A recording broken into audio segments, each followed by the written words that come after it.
Kita masih di siaran Ruang Publik KBR yang dipersembahkan oleh YLKI, Yayasan Lembaga Konsumen Indonesia, dan pagi hari ini kita membahas seputar monitoring dan pengawasan pemasaran air minum dalam kemasan atau AMDK di Jabodetabek.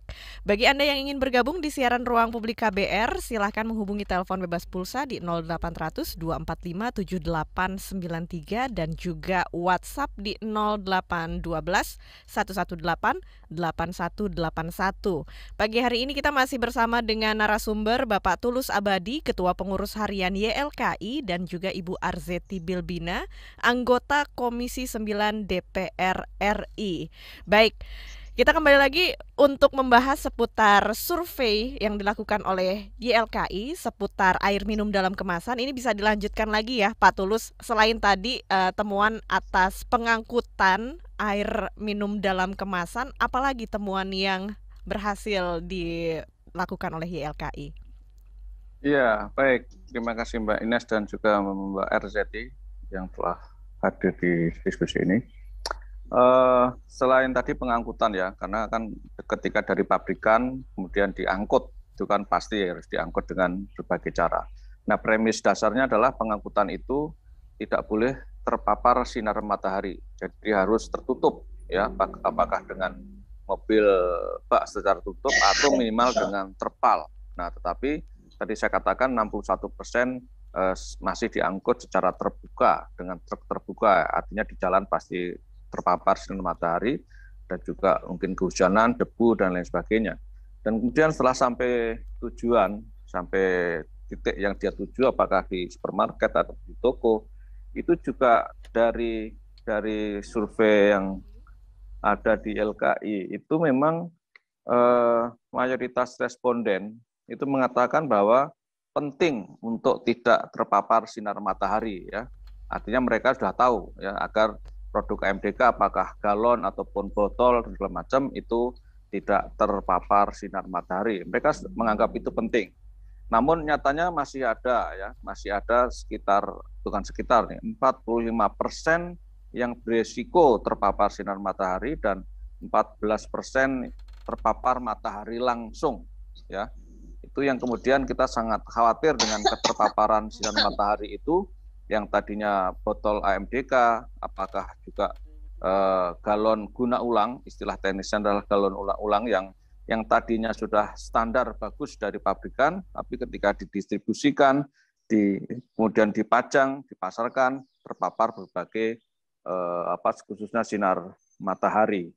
Nah, kemudian yang juga menarik dicermati ini yang positif menurut saya ya, positif dalam arti kan selain tidak boleh terpapar sinar matahari, juga tidak boleh terpapar dengan benda berbau tajam ya, seperti anti nyamuk atau mungkin gas LPG atau benda-benda lainnya ya, itu juga tidak boleh. Nah, dari 317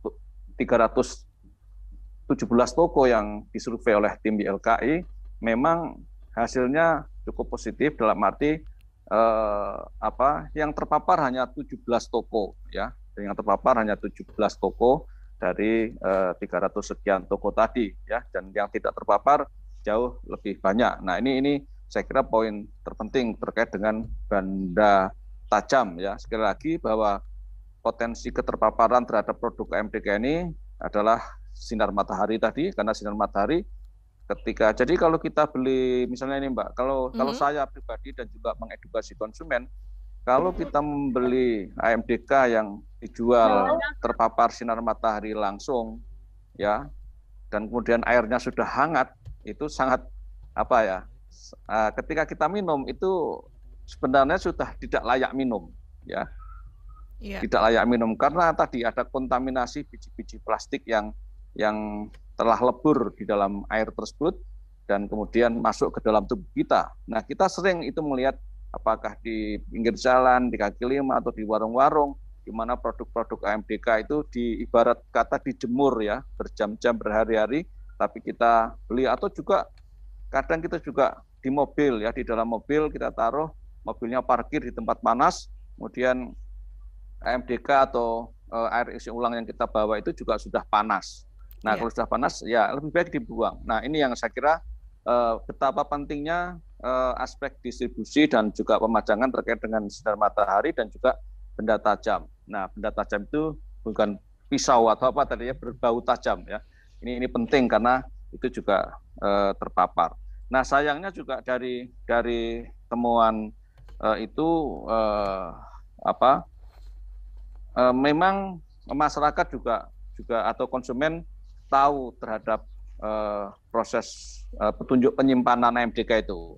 Yeah. Tapi mereka tahu juga karena atas inisiatif sendiri, dalam arti membaca label, ya label yang ada di dalam galon guna ulang ataupun juga label di dalam botol-botol kemasan ukuran berbagai ukuran itu. Yeah. Jadi kalau dari situ masyarakat sendiri sudah cukup proaktif dalam arti membaca label, dan sayangnya edukasi yang dilakukan oleh industri atau asosiasi industri atau bahkan juga Badan POM masih kurang, ya minim sekali dari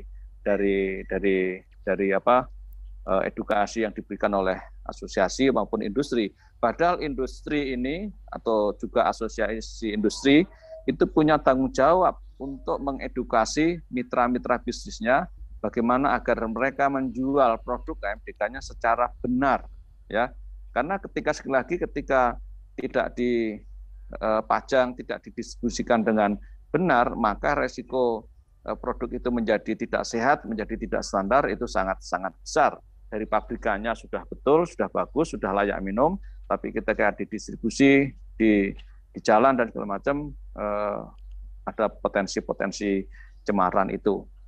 Yeah. Dan terkait dengan isu-isu atau informasi yang sekarang sedang digodok Badan POM terkait dengan zat kimia yang di dalam kemasan, itu kan ada salah satu zat yang akan diatur, yaitu bisphenol A. Nah, ini terkait dengan bisphenol A ini juga masyarakat dari survei ini juga 71% belum mengerti tentang apa itu bisphenol A, ya.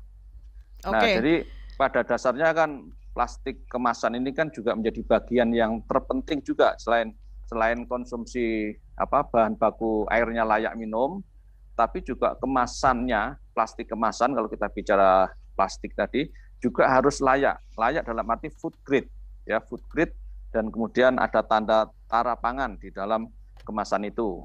Nah, ini hal-hal yang diatur, salah satunya adalah soal kandungan BPA atau bisphenol A yang standar kita adalah 0,6%. Nah, 0,6% ini memang masih memenuhi standar baik dalam konteks nasional ataupun juga internasional.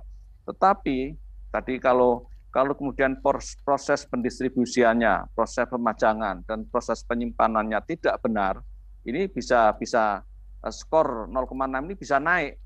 Nah, bisa naik tinggi. Nah, karena konon katanya Badan POM kemarin melakukan survei itu, kajian lab terhadap potensi-potensi zat yang ada di dalam kandungan tersebut. Nah, ini belum dipublish angka-angkanya atau produsen siapa. Nah, kita minta agar agar Badan POM juga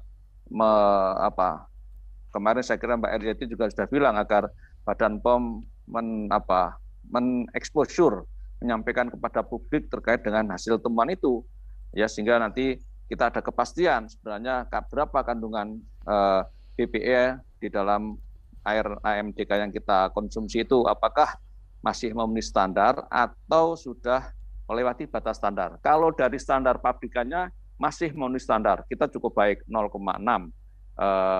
ppm, ya.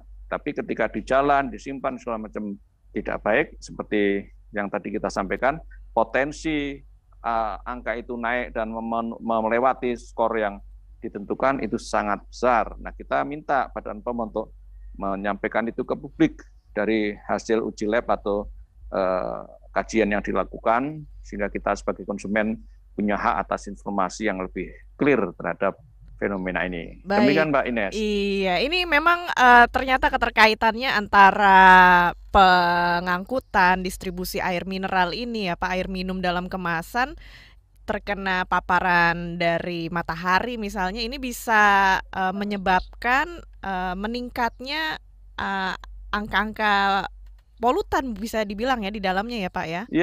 Iya, persis. Makanya tadi saya katakan kalau kita beli air minum di pinggir jalan atau di warung yang sudah terpapar dan airnya hangat, atau juga bahkan di dalam mobil yang mobil kita mungkin parkir di tempat panas, lebih baik itu dibuang saja. Oke, Jangan sekali-kali kita minum itu ke baik. dalam kondisi yang sudah terpapar sinar matahari, karena kemudian sudah polutannya tadi sudah naik dari skor yang ditentukan. Iya. Dan sekarang kita beri kesempatan kepada pendengar kita. Selanjutnya ada Ali di Bekasi yang sudah bergabung lewat telepon. Kita angkat dulu teleponnya ya. Selamat pagi Pak Ali. Selamat pagi Mbak Ines. Iya, pagi Pak. Apa yang mau disampaikan atau Ya, ditanyakan kepada narasumber? saya ini kebetulan punya warung di rumah. Ya, Jual air galon, air mineral botol. ya, Terus itu air galon itu kan kalau dibawa ke warung saya dari distributornya itu kan pakai box terbuka. Itu otomatis kan kena ini ya, sinar matahari. betul. Terus sampai warung karena banyak debu, saya bersihkan dengan dicuci dengan sabun, dengan deterjen.